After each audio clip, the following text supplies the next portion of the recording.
This is about an out-of-body experience I received a while back.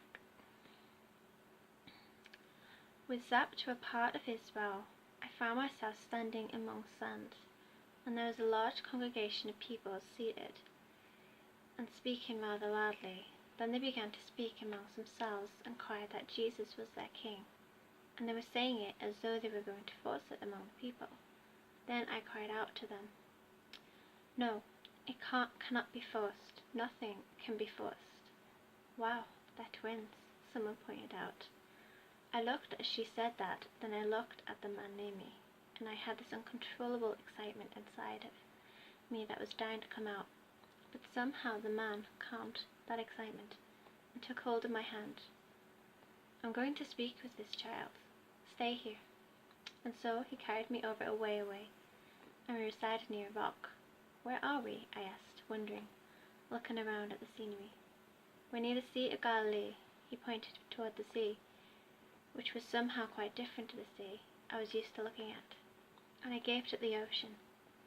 "This is the sea where John the Baptist would baptize people with the water. This is where the prophets walked." I grabbed some of the sand and grazed it in my hand as the wind swished it away into the air. "This is where Jesus walked." I fell on the ground and rolled myself in the sand.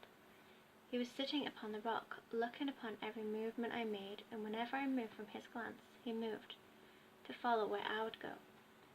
My Messiah. Then he came over and brought me up and took me to the rock. "Daddy, Abba, Papa," I cried, as I hugged him so very tightly and lovingly. "Please have my comfort when you are in the Garden of Gethsemane, praying, 'Oh Father, please have my comfort. Maybe it can give you more strength to get through your dark hour.'"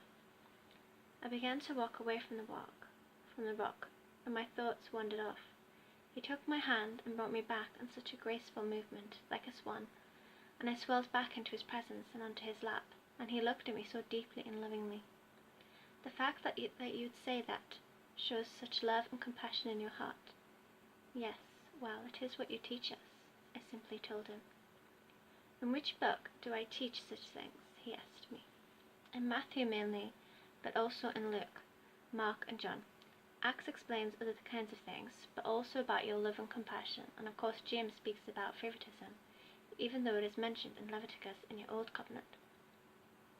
He smiled at my knowledge. "What else have you learnt?" "That not all the people that are mentioned with you at your birth were there.